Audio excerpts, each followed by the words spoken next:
Bologna, sei qua.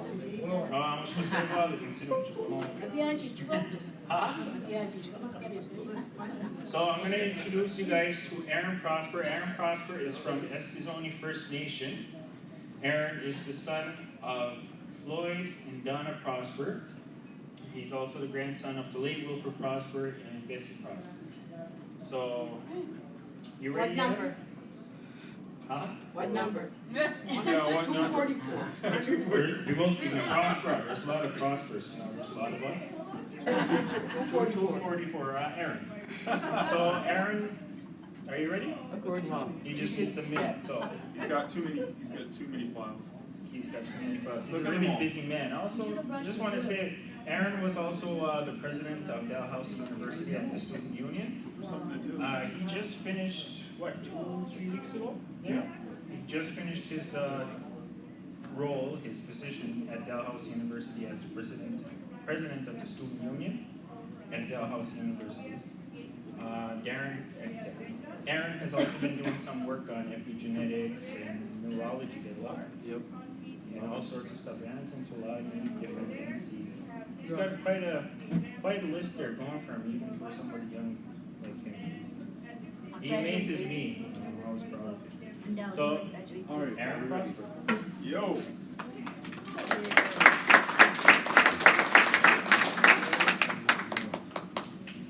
Need someone to change the slides. No, I'm good. So, sorry for the 5-minute delay. I got caught in the, what's it called, the construction on the way here. Oh, yes. They're paving the roads now.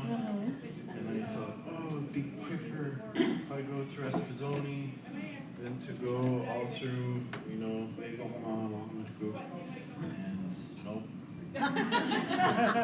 So here I am. I thought I'd be early, but we're a couple minutes behind. That said, it won't make a difference on my end, and I hope you get a lot out of this presentation. I'm gonna describe my presentation mainly in English, just so everyone can understand or get the gist of it. And this presentation is based off my work at Dalhousie University through my research. And the title of it, take my hat off, and I use this title because it comes from the book written by Trudy Sable and Bernie Francis. And it's the idea of, where have we sprouted? Where do we sprout from? And so the rest of the title, The Links Between Indigenous Knowledges and the Study of Epigenetics. And I will go into what epigenetics is, but I'm going to try to simplify it into layman's terms.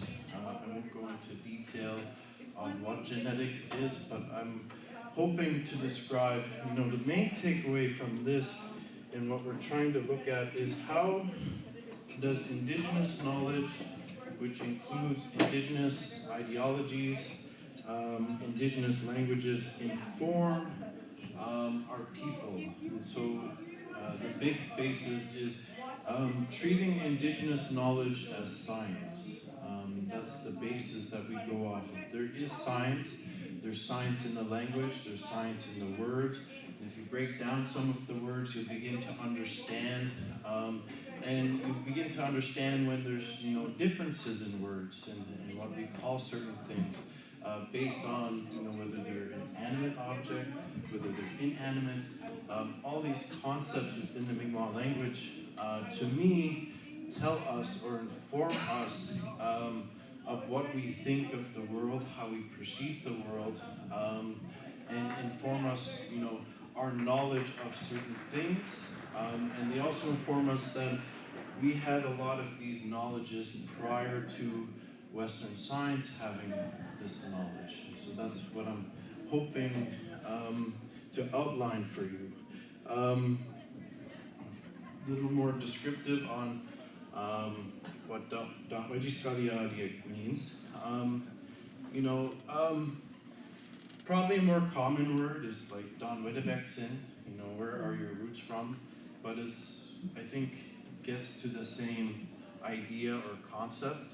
So the Mi'kmaq concept that Indigenous peoples have been interconnected with the land since time immemorial, that their cultural, spiritual memories are rooted within their ancestral lands and nowhere else in the world, and that these memories are passed on through Indigenous languages. And that's from Bernie and Trudy's book, almost word for word. And so I'll give a description on, where do I sprout from? And so I talked about how we look at, our Indigenous knowledge and how our roots, and that's, so I'm getting into why I use this title, how would my roots as Aaron Ulnu affect my being today, and how does my history affect me? And where are my roots? And so I'll use this as an example. Who knows where this is? Halifax. Do you know what it's called? Just base. No? Djibouti, yeah. But the particular spot, it's called Turtle Grove. In Mi'kmaq they call it Gebe. And Djibouti, I'll also say Djibouti, to me, and me and Alwyn have had this debate, Djibouti to us means the Great Harbor, not the Great Forest. When you break down that word, booked means harbor, uk is the locative suffix to that word, G means great. And if you break down that word, if it was the Great Forest, you would think it's Djibouti or something different. But Djibouti to us, when we break down the word, it means the Great Harbor, and it's referring to this actual harbor right here. But why do I show this? So Turtle Grove, my family comes from Turtle Grove. And so the old man in that picture, his name is William Nevin. William Nevin was my third great grandfather. And William Nevin was one of the lone survivors of the Halifax explosion. And there's actually stories from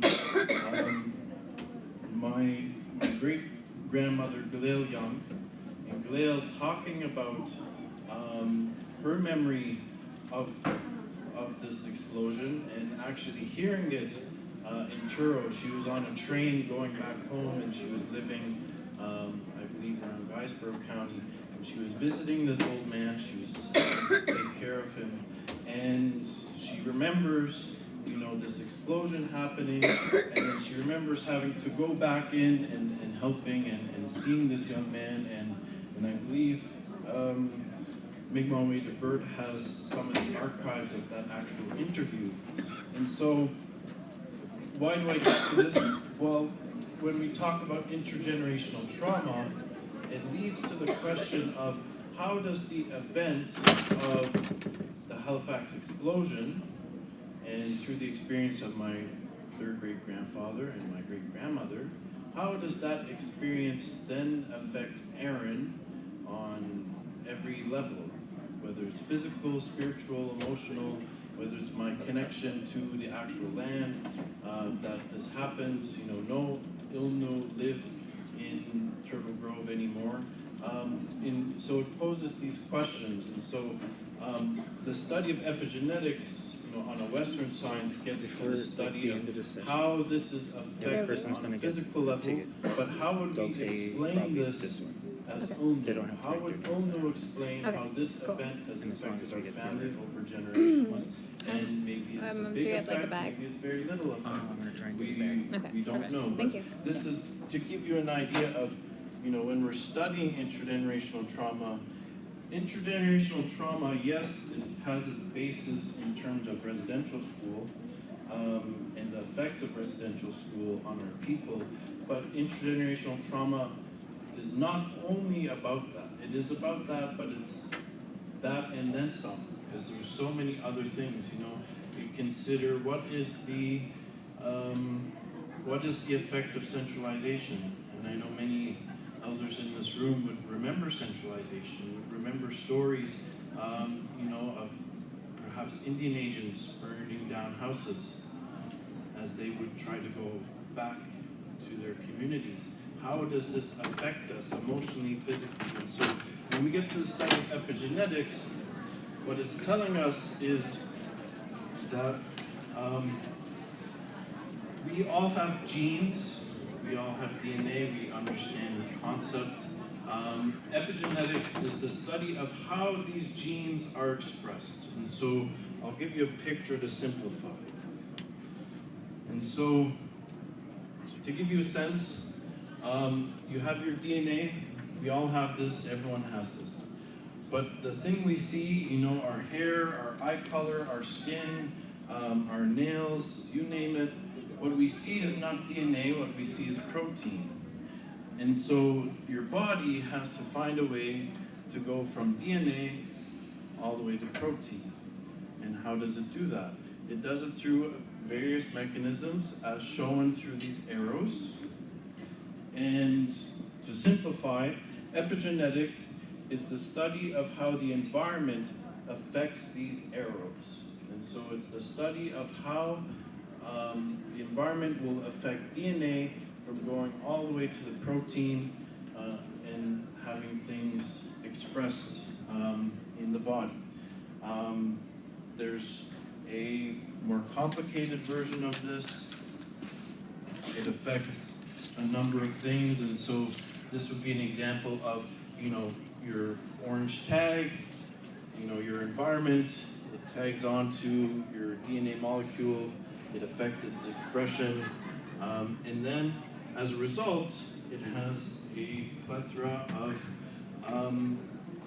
applications. So, you know, changes in our gene expression can cause cancer, they can cause autoimmune diseases, mental health, psychiatric disorders, addictions, diabetes, they can cause metabolic conditions, pediatric symptoms, aging, cardiovascular disease, and so much more. And so when we change our DNA, you know, it will have an effect. And so, and then this has implications. If we understand how this molecule works, it can affect how we are treated as a people. So understanding, you know, I use that fancy word, etiology. That's just a medical term to say, how does it happen? How does, you know, if you get strep throat, how does strep throat happen? The etiology of it. Lead to improved diagnostic screening tools, new treatments, help developing prevention tools, identify critical phases of development where intervention is most effective, identify those at greatest risk for any number of diseases. Again, further implications, but then getting into why should we study this? This is the question. Why would we care about a topic like genetics? Understanding the techniques and methodologies most commonly used within the literature, is this ethical for our communities? So I'll use an example. And this is where we get into indigenous science and indigenous knowledge. So to study epigenetics in your brain, so in terms of mental health. So there's a lot of studies out there to say, if you experience adverse childhood trauma, so you're abused as a child, you experience some traumatic event as a child, the result as an adult is you will have a change in gene expression in your brain, and it will affect how you cope with stress later in life. So it will affect the next time that you have a stress upon you, it will affect how you're able to cope on a molecular level, because your brain, what happens is you have a response to stress. Your body releases molecules, which, you know, we've probably all heard of cortisol. Cortisol will go through the body, it will then come back up to the brain. It'll tell your brain, okay, shut off the stress response, you're okay. And if you experience adverse stress, this system, this feedback loop gets messed up. And so there's studies out there that will study the gene expression change on brains of people who have passed away, so post-mortem. Now, when we are considering ethical questions as to whether you should study an individual from a First Nations community before or after death, let's take the word for body, dinik, or your body, and that's when the person's alive. So I have my body, dinik. Now, take that same concept for the body, and when the person dies, what is that word for the body? Mpuino. Mpuino. It's a different word. So that tells you that Unu have a different worldview when it comes to the body when they're both alive or dead. Because why would you have a different word for the body when it's the same? It's because our ideology is different to that thing. And so it leads to the concepts of non-interference with the body after you die. And I'm not able to break down that word, and have my own theory, but I'm not a linguist. But what I do know is that word changes. We go from dinik to mpuino, totally different word. And in English, it's just the body. It just stays the same. And so when we're thinking of ethical considerations in terms of research, we need to think about these things. And that's why I say the evidence lies within the words themselves. And we have to be critical. We have to think of the words in that way. Can give direction, go through the rest, can give direction into how to apply these things, how to apply science, Western science, to our communities. And so the big thing we think is, we have all these people coming into our community, whether they're from Dalhousie or some big university, and they want to study us. No. So we try to put a stop on that. We really try to ask the questions of, is this correct? Is this ethical? What needs to be in place? For the example I gave you, I would say, it's unethical to do a post-mortem brain study on a Mi'kmaq unless there's pre and prior informed consent. Now, there's implications in this province because this province just recently passed an automatic organ donation program. Who in the province has consulted the Mi'kmaq on automatic organ donation? We all want that. We all understand that impact on our community. We all understand, how, I don't even know how I would go about to opt out if I wanted that choice. And so you see these things, when we look at the words, we know as a people it's different, there's so much devotion to end of life care, that we even changed the word. Ethical standards to these methods, again, proper application of these techniques to reduce speculation in terms of what's causing various diseases, example, mental health addictions, breakdowns of misconceptions. And so I'll give you a real life example of how this study, the study of genetics in populations, has had a positive effect and where it could go in a good direction. So we've all heard probably of using BPA-free bottles for our babies. BPA, you can't have BPA in a bottle because it's bad for the child, it's bad for the baby.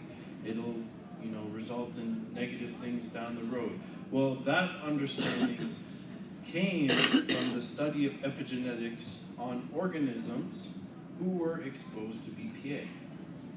And so what we then understand is if you're exposed to BPA, and the fancy word is bisphenol A, is linked to obesity when the organism's epigenomes by removing methyl groups, yada yada yada. Basically what it's saying, if you expose a child to BPA, it will have changes in its genetics as a result of being exposed to the molecule, and as a result will have the individual will have issues of obesity down the road. And so now we can say it's common knowledge within the population around Canada to not give your child BPA, like very, very common. And so that gives you a sense of, how this can be taken into a direction to help our children. Now, getting into things like mental health, intergenerational trauma, early childhood experiences, they suggest that if you have adverse childhood experiences, if you have positive or negative experiences as a child, they will affect your gene expression later in life. These childhood experiences can include, but are not limited to, neglect, abuse, mother-child separation, all these things. And so in the context of First Nations, we can consider these things, maybe much more. Historical trauma as a result of residential school. I also mentioned centralization, current status of child welfare system, high rates of youth suicide, and so much more. And so let's take, again, another picture. This shows on the very top your genome, the squiggly line, has nothing on it. It's just completely clean, brand new. Let's say this is at the point in which a child is conceived. So egg and sperm come together, you have a child that's now being grown in the uterus. And so this is a point of creation. You have prenatal environment. You can have drugs, toxins, nutrition, stress. You have early postnatal. Is the child neglected? Are they abused? Variations of care, so mother-child separation. You have early juvenile environment, social interaction, environmental complexity. The end result, you have a change in the genome, and so all these little dots then tell you, it's going to affect how that gene's expressed and how they cope to stress. And so I'll give you an example here. One adverse childhood experience is low socioeconomic status. So having an income below, I want to say it's $30,000 a year is considered low income. In Canada, I don't know exact number, but not a lot of money. And so if you're on the welfare system, you have low socioeconomic status. This study showed that there was a particular protein in the brain that helps individuals cope to stress. And so you have a stress response, this fancy name for protein. If you have a stress signal, it will help you cope in your mind on a chemical level. And what the study showed is individuals with a low socioeconomic status had a lower expression of this gene at later life stages. So they did not have that protein present to help them cope with whatever stress response they had. Yes? When you talk about life experiences like that, Yeah. okay, there's also some people are resilient. Hmm. So what are the factors for the resilience? So Over again? no, it's just depending on the psychology and things coming together. And if you are given the tools, whether you find them yourself or you're given them through therapy, to cope with that stress. So when I give these examples, they're not necessarily black and white, and these are individual examples of the whole human body, because the whole human body is complex. And so there are instances where people will naturally have a better coping response or that resiliency in comparison to others. Does that make sense? But don't you think it would come from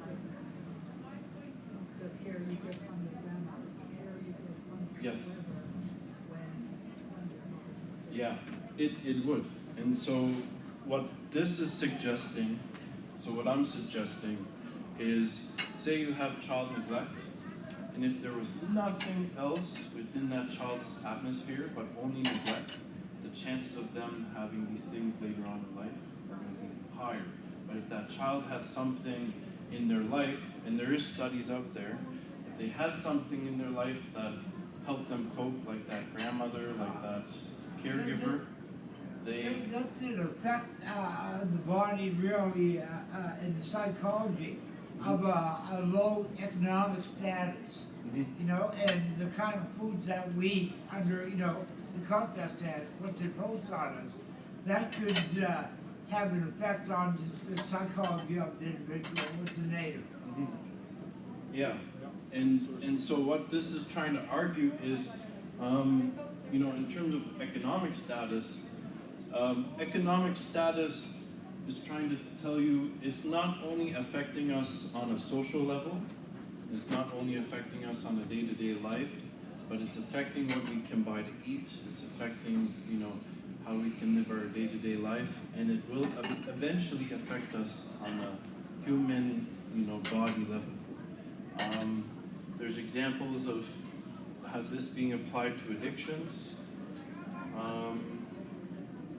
And then we get into traditional knowledge. And so I have to say this study is not only involving Mi'kmaq, but we've interviewed Anishinaabe, Blackfoot, Mohawks, you know, across the country, Dene, Okanagan, Squamish. So it's fairly large and it goes coast to coast. And so this concept comes from an Anishinaabe elder. In terms of life stages, so hope, belonging, meaning, purpose, is what this elder said is what we should instill in our children to have a proper upbringing.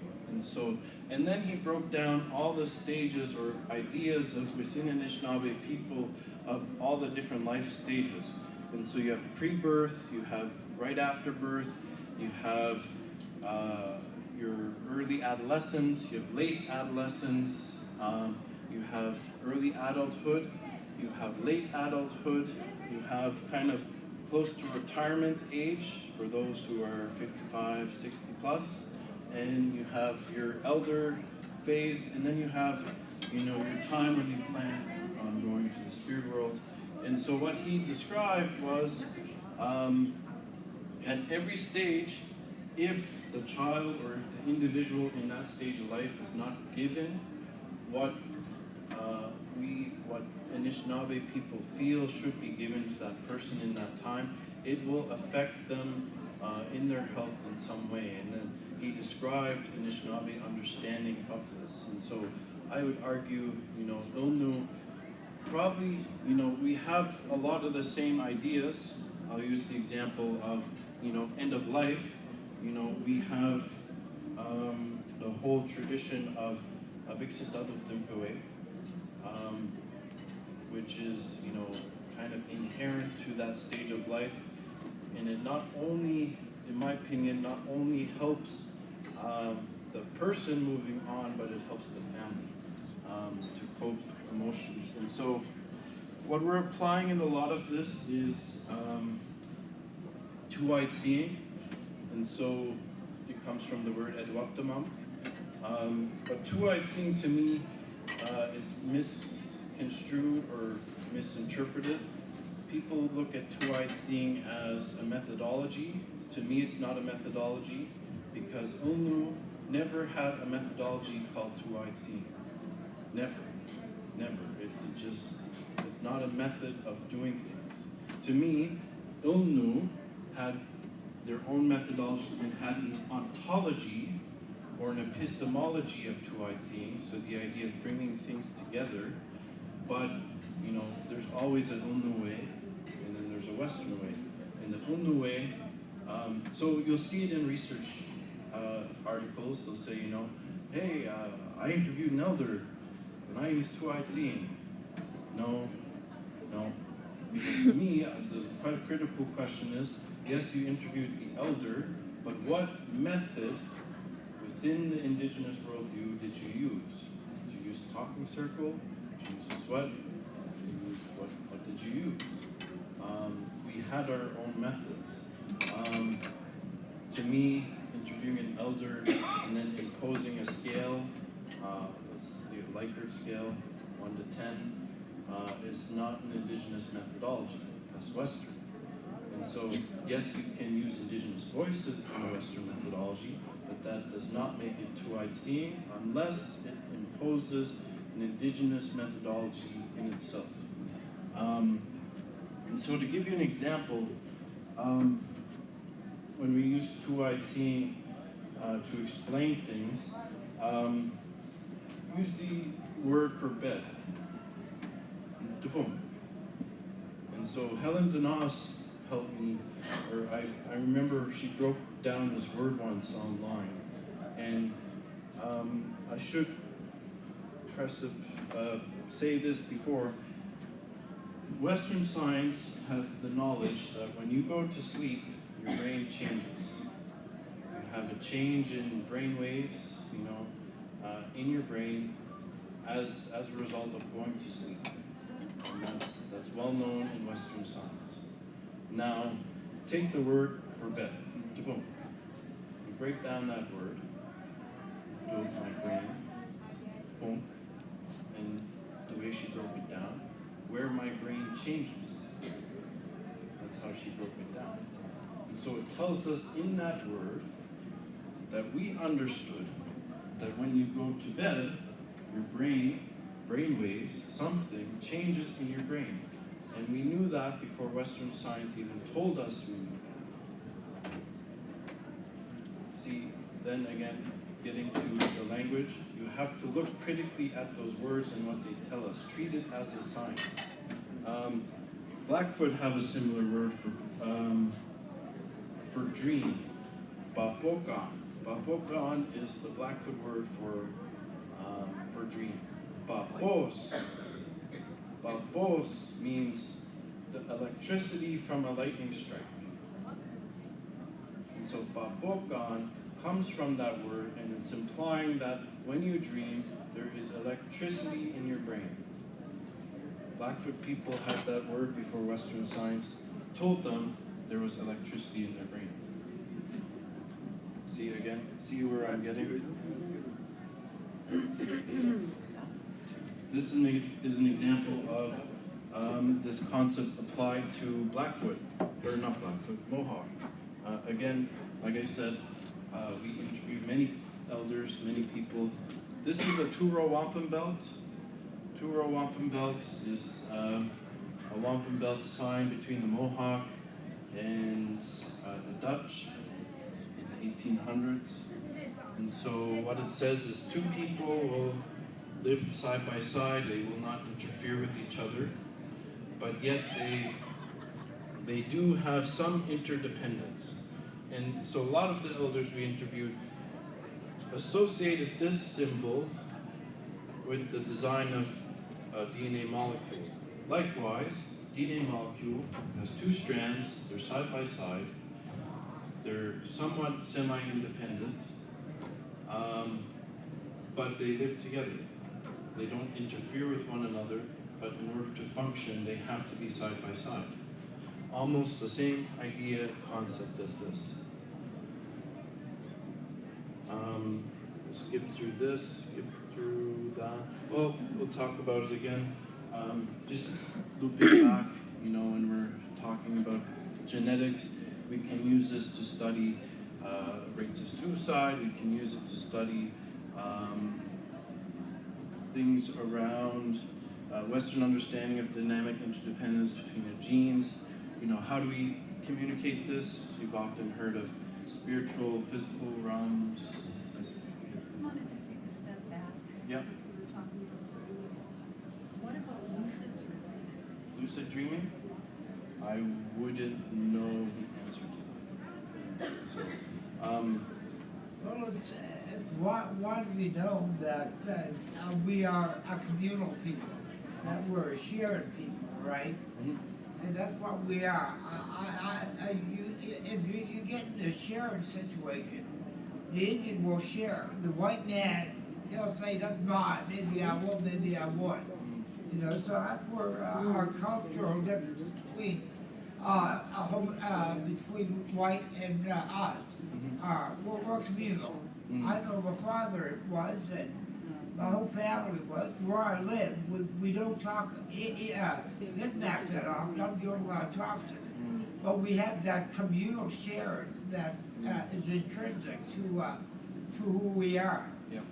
And so, in reply to that, what this is trying to say is, we need to get back to that on a holistic level.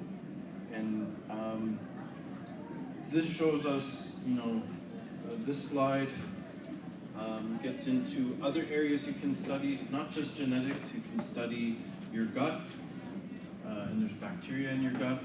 You can study metabolites. You can study maternal hormones, so hormones that result when you have a child, when you bear a child. We'll skip through this. One thing I will say, this study does not look into your nativeness. That's not what we're studying. So we're not going and we're asking ethical questions. We're not taking blood samples from people and saying you're this percent Ulnu. And so I just wanted to point that out because the thing with genetic markers, it's difficult to pinpoint how indigenous an individual is based on genetic markers. I was thinking about, mutations in populations. Is that close, or is that? It's fairly close. I mean. Like that is, If so. it was children where any population of man, where children are deprived of the basics or kept away from mom and stuff like that. Yep. When they pass away, is there any way of identifying mutations?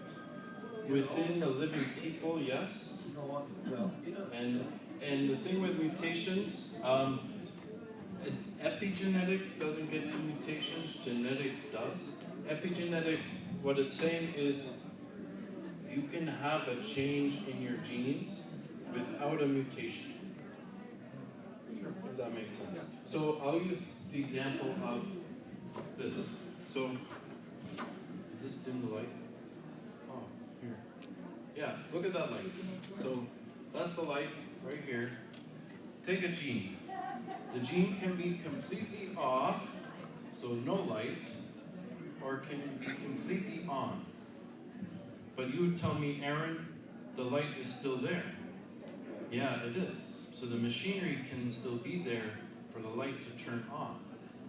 But with epigenetics, what it says is you can have a change in that light so that it's halfway on, just on a little bit, on all the way, or completely off. That's what epigenetics gets to. And so the thing is still there, but something has affected how it's expressed. If that, Yeah, that makes I'm sense. glad it, It was a good one. yeah, Nicely done. I'm glad Yeah, I the saw dimmer that. switch. The epigenetic effect of Yeah. your hand on there. So, getting to, I talked about this a little bit. I won't go into too much detail, but again, when we study epigenetics, we have to consider Ilno's views to our bodies, to our body parts, whether that's our blood, our hair, our bodily fluids, or things we excrete. Everything can be studied by science, but we need to ask the question: how do we view those things?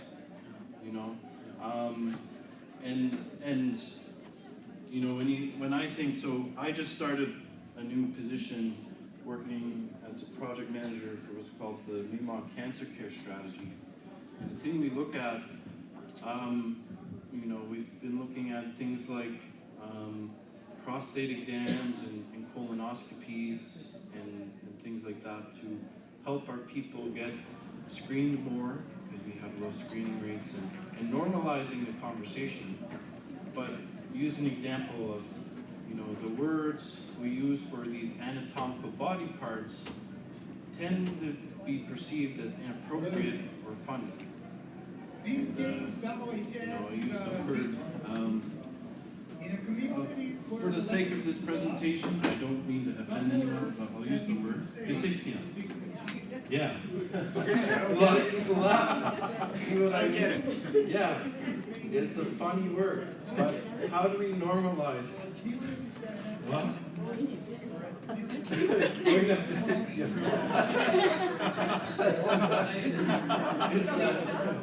it's your anus. That's the word. It's your anus.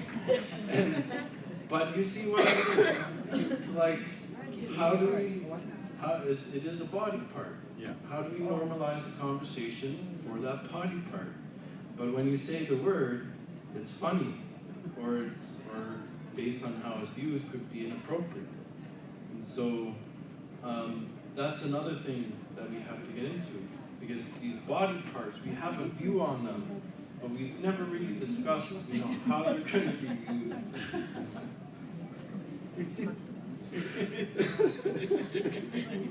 Great grandma got you. So yeah. What's the difference?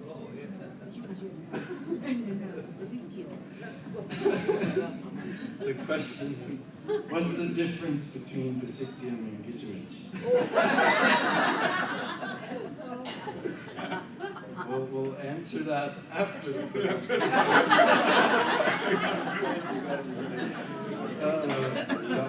Got me red now. I'm like, I wonder.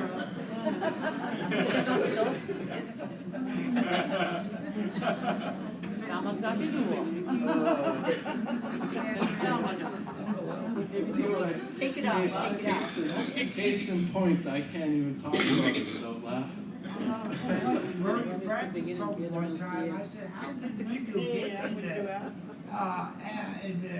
the old new vocabulary? He said, no, he said that he was eventually was a great God, he said. So I thought about that, right? And I wondered, how a lot of the languages that we have been incorporated from our association with Europe and European culture. Yeah, I would agree. And that word, people probably remember Father Pacifique, the old missionary.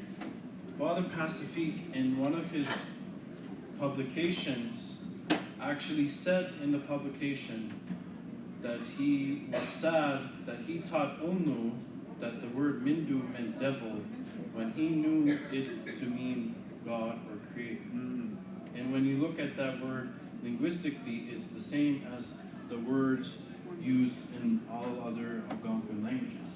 Jimanitou, Jimanitoba, Kichimanitou, there's a lot of variation. The actual word Jimindu doesn't mean devil, but yet we associate it to mean devil. Yeah, it's associated with the European cultural response, religious response, and it was adopted by the people in a transformation from a good God into a bad God. Yeah, I would agree, and it leads to the idea or conversation of how is that phenomenon also affecting all of our other words, like the words I described, Yeah, it was, so Yeah. it was another, did we have heaven before the European, or was that adopted by our language as a response to cultural change? I'm not sure, but it's a good question. Yeah. It's a good discussion. And I'll use another word, Jalasi.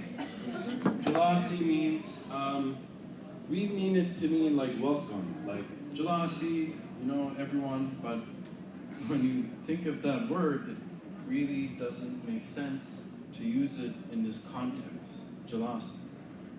It's like an old speaker, of old Bazin Mi'kmaq would not sit here and tell you, Jalasi, everyone. No, they wouldn't, because that word, when you think of it, if you break it down, it comes from the word Bejalasi, which means to come forward. And so it implies when someone goes to your home or to your wigwam, Jalasi, come forward. So, you know, Mi'kmaq tradition or understanding that, you know, this gets to our ethics too. You can't enter the home unless you're welcomed. You know, someone tells you come forward. You can go into the porch, but you can't come forward until someone says Jalasi. And there's another old word we don't use anymore, Bedahamu. Bedahamu Basi. I heard my grandfather use that once. Bedahamu. No one uses that word, but that's part of the concept. Again, talk about centralization. Get into this concept, you know, when we're talking about intergenerational trauma, we do have understanding, so this idea that what we do now affects the next 7 generations or affects generations after us. We do have these concepts, these ideas, this understanding. And if I would assume if you really look into it, there's probably words for it, or there's concepts that I don't have for you right now, but you know, as this study goes on, we'd be looking into it. And then there's, you know, things like creation stories, and again, back full circle to the book that I talked about from Bernie and the concept of Damaji Skaliadye, you know, really getting back to, if we're gonna consider language preservation, oh my god. My bad. Not an emergency. Okay. Cool. Where was my train of thought? Creation. To get back to the concept, Damaji Skaliadye, you know, when we're teaching language, when we're teaching culture, traditions, there needs to be an emphasis on, you know, what are our roots? Where are we rooted? Where, We have 8 minutes and you could, I would use Damadivexin as interchangeable with the concept, but where are you from? And the big one that I'll point to, you know, my grandfather was interviewed once by CBU.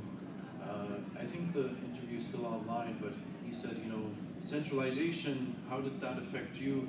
He said, well, I grew up in Chaplan. My roots are there. My roots are not in Eskizon. And many only would probably be in the same boat. Not if you're living in Eskizon.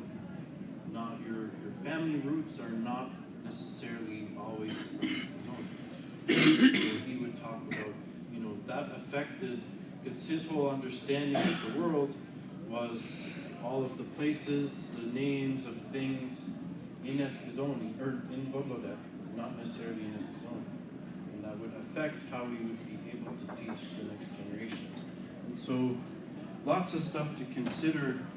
And I hope this has been engaging. We have like 7 minutes, and I want to leave time for questions. I know I went through it. I know it's a lot. I tried to make it understandable as possible, but I understand it is a complex thing. The take home though, don't worry about all the things I talked about in terms of genetics and epigenetics. Worry about this.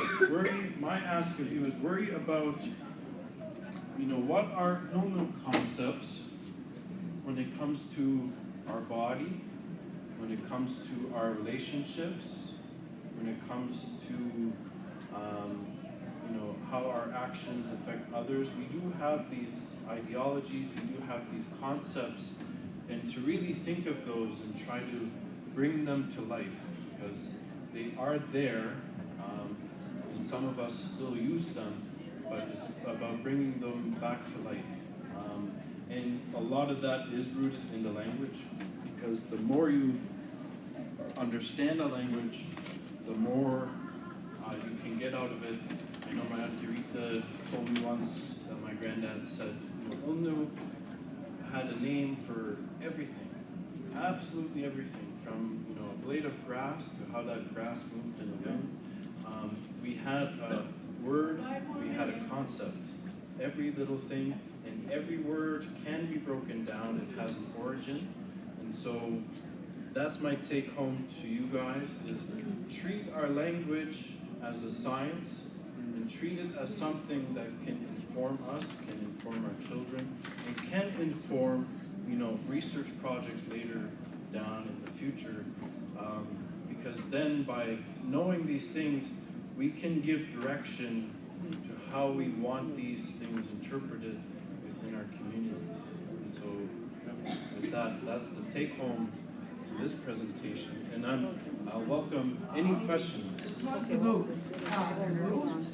Where we live, I'm the only one that talks Nipmuc over there, right, or Neba, and my sister does. So anyway, when we catch a moose, we share it with the whole community, right? And it's not a law, but it's a response. Now we have a communal response. That moose is important. If somebody's hungry, they're fed, and that's how important the moose is to us anyway. And even that, like words, for where does Wahan come from? Where does that word come from? Yeah, well, we never had none. And it comes from the actual bones in an animal, Wahando. There's so many things you can learn that showed us we had an understanding. Use an example. There was words for, a male moose. We had a science to that. There was a science to everything. Duma Young explains when he gives, medicine walks that every plant is named individually because it's its own species, and we would name plants like ducks, like pugleage. Well, that's a type of duck. Use the general word for trees, tohon. That's not really a generic word for trees, it's a type of tree.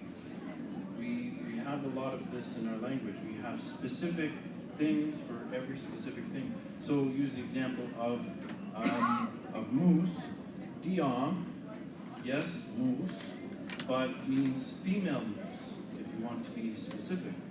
And the Mi'kmaq word for a male moose is yab, Y-A-W. Plural is yabah. Pronounce that word again for a male moose, I don't call that one. Well, What's your, pronounce male moose, how do you say it? yab. Yeah. Yep. Yeah, like Y-A-P is how I would spell it. Yep. So that gives you, we have a lot of words we don't use anymore. If you look in these old dictionaries, they're specific. So it raises the question, should we be teaching the word dion as moose in general, or should we introduce the word yub and teach dion as female moose, yub as a bull moose? That's the real question.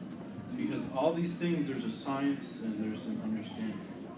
You were talking, I think your grandfather, you were saying that he was,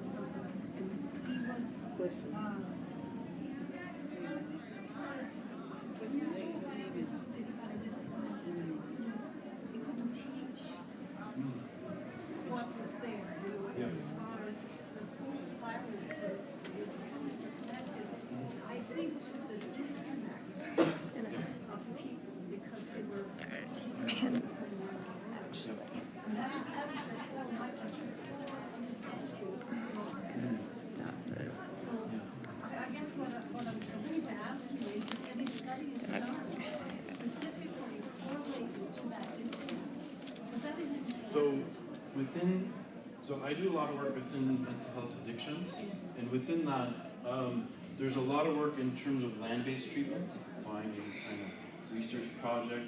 You might find some stuff in terms of improved outcomes for education, perhaps some improved outcomes for healthcare, but in terms of healthcare, that's a really hard thing to crack because there's not a lot of acceptance from Western medicine for these concepts.